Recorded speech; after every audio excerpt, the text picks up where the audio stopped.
सारा कूड़ा रोज रात को घर के बाहर फेंक दिया करती थी। लोग उससे बड़े दुखी थे, पर जो भी उसे कुछ बोलता वो उससे लड़ बैठती। हमेशा की तरह एक दिन आरती ढेर सारा कूड़ा लेकर छज्जे से रात को नीचे फेंक देती है। अरे ओ बहन, ये तुम क्या कर रही हो? इतना सारा कूड़ा घर के सामने फेंक दिया, इसे अभी के अभी हटाओ। मेरा घर है और मैं अपने घर के सामने कुछ भी रखूं या कुछ भी फेंकूं, तुझे क्या दिक्कत है? अरे ये तो बड़ी बदतमीज औरत है, कैसे कैसे लोग आ जाते हैं रहने मोहल्ले में। अब थोड़ी देर बाद एक नया सफाई वाला आता है जो गली की सफाई कर रहा होता है। जब वो सफाई वाला आरती के घर के सामने इतना ज्यादा कूड़ा देखता है जिसमें से बड़ी ही गंदी बदबू आ रही होती है, तो उसका दिमाग चकरा जाता है। छी छी, ये किसने इतनी गंदगी कर रखी है? आज तक कभी मैंने यहाँ इस मोहल्ले में इतनी गंदगी नहीं देखी। बेचारा सफाई वाला इतनी गंदगी साफ करता है और उसे उसी को साफ करने में इतना वक्त लग जाता है। सफाई करने के बाद वो बेल बजाता है। उसके बाद अंदर से आरती बाहर आती है। हाँ भाई, क्या हुआ? क्यों बेल बजा रहे हो? मैडम, ये आपने अपने घर के सामने जो इतना कूड़ा इकट्ठा कर दिया था वो मैंने साफ कर दिया है, पर पता है उसमें से बहुत गंदी बदबू आ रही थी और उसमें कीड़े भी पड़ गए थे। रोज कूड़े की गाड़ी आती है, आप घर के सामने कूड़ा न डालकर उसमें डाल दिया करो। इतना सुनते ही आरती तो गुस्से में तिलमिला जाती है कि उसे एक सफाई करने वाला अब आकर समझाएगा। वो उस पर चढ़ बैठती है। अरे ओ सफाई वाले, तेरा काम है सफाई करना, ठीक है? उसके लिए तुझे सरकार पैसे देती है। चुपचाप अपना काम कर, वरना अच्छा नहीं होगा। तुझ सफाई करने वाले की क्या इज्जत?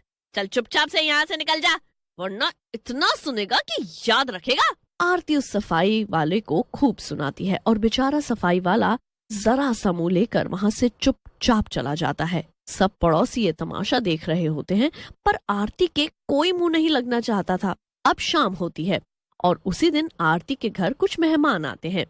उसके घर खूब पार्टी होती है, पूरी रात शोर मचता है और फिर घर के बाहर ढेर खाने के डब्बे और कूड़ा पड़ा होता है। सफाई वाला जब दोबारा आता है तो फिर से ये सब देख वो बड़ा दुखी हो जाता है, पर बेचारा चुपचाप सब साफ करता है। आरती अब रोज ऐसा ही करती है। उसे लगता है कि सब उससे डरते हैं तो उसे कोई कुछ नहीं बोलेगा। उसके घर के आगे इतनी गंदगी फैली रहती है कि बस दूर दूर तक उसकी बदबू आती है। एक दिन हमेशा की तरह सफाई वाला आरती के घर के सामने का ढेर कूड़ा उठा रहा होता है। कूड़े में आरती ने एक तेजाब की बोतल फेंक रखी होती है जो चटकी हुई होती है। आज फिर से इतना कूड़ा, क्या कर सकता हूँ मैं भी। लग जाओ भाई काम पर, ये औरत तो कभी सुधरने वाली है नहीं। सफाई वाला कूड़ा उठा ही रहा होता है कि वो बोतल उसके हाथ में ही फूट जाती है और सारा तेजाब उसके हाथ पर गिर जाता है। सफाई वाला बुरी तरह चिल्लाने लगता है। सब लोग आ जाते हैं और आरती को सुनाते हैं, पर आरती उल्टा सबके ऊपर चढ़ जाती है। सफाई वाले को आरती पर बड़ा गुस्सा आता है। सफाई वाला वहां से अपना जला हाथ लेकर चला जाता है। उसके बाद उसका हाथ सड़ते सड़ते इतना बुरा हो जाता है कि पूरे शरीर में फैलने लगता है और उसकी मौत हो जाती है। मरने के बाद वो भूत बन जाता है। उसे आरती पर इतना गुस्सा होता है कि उसकी आत्मा को शांति ही नहीं मिलती। उस औरत की वजह से मैं कितना परेशान हुआ। हर रोज जानबूझकर उसने मेरे साथ ऐसा किया। उसकी वजह से मेरा पूरा परिवार बिखर गया। अब मैं उसे नहीं छोड़ूंगा। उसे ऐसा सबक सिखाऊंगा कि जिंदगी भर याद रखेगी। अब बताऊंगा इसे तो मैं। बड़ा दुखी किया इसने मुझे, अब इसकी बारी है। भूतिया सफाई वाला अपने हाथ को घुमाता है और सारा कूड़ा उड़कर आरती के घर के अंदर जाने लगता है। धीरे धीरे आरती का पूरा घर उसी के फेंके हुए कूड़े से भर जाता है। चारों तरफ कूड़ा ही कूड़ा होता है। ये सब करके भूतिया सफाई वाला तो वहां से गायब हो जाता है, पर रात को सोते हुए आरती को बड़ी बदबू, ये अजीब सी कैसी बदबू आ रही है। पूरी रात आरती को वो बदबू सताती रहती है, पर वो उठने का आलस कर जाती है। अब जब वो सुबह उठती है तो उसकी आंखें फटी की फटी रह जाती हैं। पूरा घर उसका कूड़े से भरा होता है। अरे ये सब क्या हो गया? ये सारा कूड़ा तो मैंने गली में फेंका था, तो ये मेरे घर के अंदर कैसे आ गया? ये जरूर उस सामने वाली पड़ोसन का काम होगा। उसी को ज्यादा तकलीफ है मुझसे और वही ये काम कर सकती है। आरती गुस्से में छज्जे पर जाती है और चिल्लाना शुरू कर देती है, पर सामने से कोई बाहर नहीं आता। आरती पूरे घर की सफाई करती है। उसके लिए इतनी गंदगी साफ करना बड़ा मुश्किल होता है, पर उसके पास कोई चारा भी नहीं होता। उसका पति मनीष भी कुछ दिन के लिए बाहर गया होता है, तो उसकी मदद करने वाला भी कोई नहीं होता। रात को आरती मनीष को फोन करके सारी बात बताती है, पर मनीष उसकी बात को नजरअंदाज कर देता है। अब अगली बार आरती पहले से भी ज्यादा कूड़ा गली में फेंक देती है। कूड़ा इतना ज्यादा होता है कि वो दूसरों के घर तक फैल रहा होता है। लोगों को आने जाने में मुश्किल हो रही होती है, पर आरती के व्यवहार की वजह से वो कुछ नहीं बोलते। फिर रात होती है और भूतिया सफाई वाला फिर से देखने आता है कि आरती ने गली में कूड़ा फेंका है कि नहीं। अरे, ये औरत नहीं सुधरने वाली। इसने तो कल से भी ज्यादा कूड़ा फैला रखा है। अब तो इसको अच्छे से सबक सिखाना पड़ेगा। भूतिया सफाई वाला सारा कूड़ा फिर से आरती के घर में फैला देता है। इस बार तो वो सोफे पर, बेड पर और कोने कोने में कूड़ा भर देता है। फिर जब अगली सुबह आरती उठती है तो फिर से इतना कूड़ा देखकर उसे चक्कर ही आ जाते हैं। उसे अपनी आंखों पर यकीन ही नहीं हो रहा होता। आखिर ये सब हो क्या रहा है मेरे साथ? ये कौन मुझे परेशान कर रहा है? मैं क्या करूं अब? आरती एक कोने में बैठकर खूब रोती है। उसे उस दिन काम करते करते शाम हो जाती है और उसकी हालत बहुत बुरी हो जाती है। वो हर वक्त यही सोचती रहती है कि आखिर ये सब कौन कर रहा है। इतना होने पर भी आरती को अकल फिर भी नहीं आती। वो रोज घर की सफाई करके कूड़ा गली में ही फेंकती है।